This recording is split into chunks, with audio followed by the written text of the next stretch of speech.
The papyrus, hoodie on my table every month. I don't wanna be sad. Don't even try to hide it. No, I don't wanna lose it. And you say how it is, it's so important. The papyrus, we're all so alive. The papyrus. Welcome to the Papyrus TV Africa News Updates. First, the headlines. New leadership at Ecowas courts. Goncalves takes the helm. Nationwide blackouts. Minister clarifies grid incidents. Wike under fire. PDP's disciplinary measures emerge. Rivers Assembly declares vacant seats of governor's loyalists. Bayelsa violence. Farm settlement burnt, one killed in revenge attack. Federal government summons British High Commissioner over Sunday Igboho petition. PDP governors move to end party crisis, reverts to status quo. The news in full. The Economic Community of West African Countries, Ecowas, Court of Justice, CCG, has a new leadership team with Justice Ricardo Goncalves from Cape Verde elected as president and Justice Sengu Koroma from Sierra Leone as vice president. Their election took place during a recent judges panel meeting and was inaugurated by President Umaru Embalo of Guinea-Bissau. Justice Goncalves succeeds Justice Edward Asante, who served a transformative 6-year term and has been nominated for a position on Ghana's Supreme Court. Asante will continue his duties as the CCG until the end of his term in 2026. During Asante's presidency, the CCG made significant strides, including relocating to a new complex in Gudu District, Abuja, and implementing an electronic case management system. These improvements facilitated easier access for applicants across ECOWAS member states, allowing for online applications and digital hearings.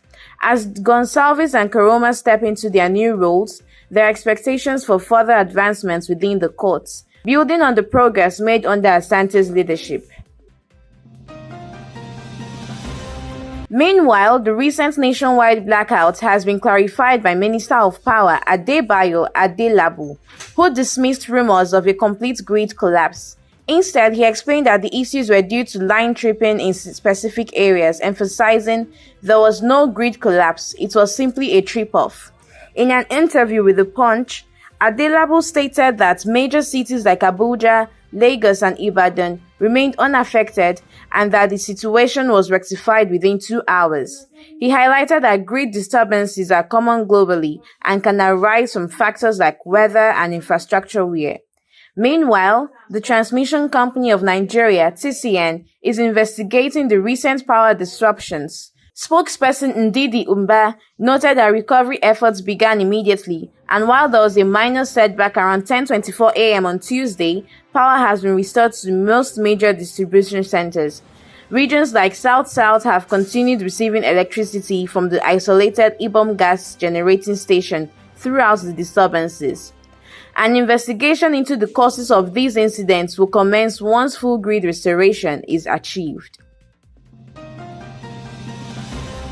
Similarly, Umar Sani, Senior Special Advisor on Media and Publicity to former Vice President Namadi Sambo, has raised concerns about the involvement of security agencies in the ongoing internal conflicts within the People's Democratic Party. This comes after PDP's acting national chairman, Umar Damagum, called for security forces to intervene in factional disputes, a move Sani warns could exacerbate things. During an interview with Arise News, Sani expressed that utilizing security forces for internal party matters are illegal. He stated there are already initiatives underway to address the issue, and calling in security forces will only escalate the crisis. His remarks followed a warning from the PDP's National Working Committee, NWC, to suspend members against attempting to access the party's national secretariat, particularly targeting a faction led by National Treasurer Yayari Mohammed. Sani emphasized the pivotal role of the PDP Governors Forum, which he believes has emerged as a significant pressure group in resolving the ongoing turmoil. He noted that the conflict is often simplified as a dispute between Abubakar Atiku and Nyesom Wike, while the true catalyst lies within the Governors Forum. Addressing the lack of disciplinary actions against Wike, Sani explained that there was no disciplinary committee during Wike's alleged infractions. With the establishment of a new committee led by Chief Tom Ikimi, he urged party members to allow it to complete its work before jumping to conclusions about Wike's status. Sani criticized the detrimental effects of the internal conflicts on the PDP's effectiveness as the main opposition party. Instead of focusing on challenging the ruling party, we are caught up in our own disputes, he lamented. Looking ahead, Sani believes that the upcoming National Executives meeting, NEC meeting, on October 24th will be crucial in determining the party's future direction and addressing its internal languages. In recent developments, the Rivers State House of Assembly, under the leadership of Speaker Martin Amaewhule, has declared the seats of 4 lawmakers, including Edison Ehi, the Chief of Staff to Governor Simi Fubara, vacant due to their prolonged absence from the legislative sitting for over 152 days. During a plenary session, Speaker Amaewhule highlighted that Ehi failed to properly inform the House about his new role, leading to the decision to declare his seat vacant. The Assembly conducted separate votes for Victor Oko-Jumbo and the other 2 members, all of whom were absent without notification or permission, violating the provisions of the 1999 Constitution. In light of these developments, the House has resolved to notify the Independent National Electoral Commission (INEC) to conduct elections within 90 days to fill the vacant seats, ensuring that constituents are adequately represented.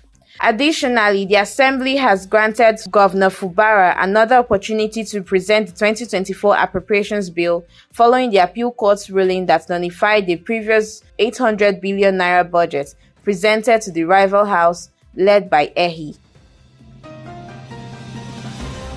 Unfortunately, a deadly clash has erupted between the people of Akaibiri and Bumondi communities in Yenagwa local government area of Bayelsa State and Anam farmers from Anambra State. The violence began on October 6th, where Apa Abel from Bumondi community was allegedly murdered at a farm settlement on suspicion of theft.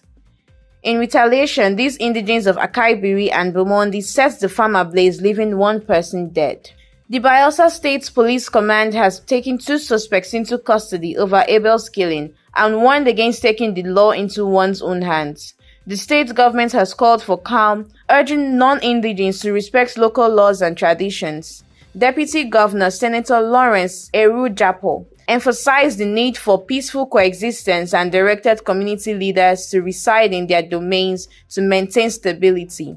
He also advised communities to establish vigilante groups to minimize self-help and prevent further violence. The police have promised a further investigation into the incident. Furthermore, the federal government of Nigeria has summoned the British High Commissioner for urgent discussions following the recent visit of Yoruba Nation agitator Sunday Adeyemo, known as Sunday Igboho, to 10 Downing Street, where he submitted a petition. According to reports, Igboho delivered the petition on behalf of Professor Adebanji Akintoye, the leader of the Yoruba Nation movement, seeking the UK Prime Minister's intervention in their quest for a Yoruba-dominated nation. A statement from the Ministry of Foreign Affairs issued by spokesperson Ambassador Eche Abu Obe on October 15th confirmed the meeting. During the discussions, the British High Commissioner acknowledged the concerns raised by the petition, but clarified that the media reports had been misleading. He emphasized that the petition submission adhered to establishment procedures for delivering such documents to 10 Downing Street and did not indicate any endorsement by the UK government or its Parliamentary Petitions Committee.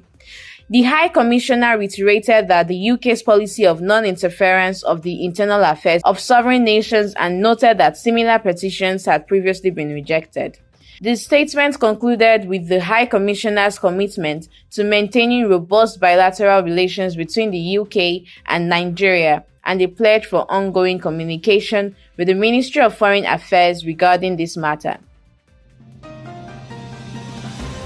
Conclusively, the governors of the People's Democratic Party have opted to restore peace by reverting to status quo, addressing the party's escalating crisis.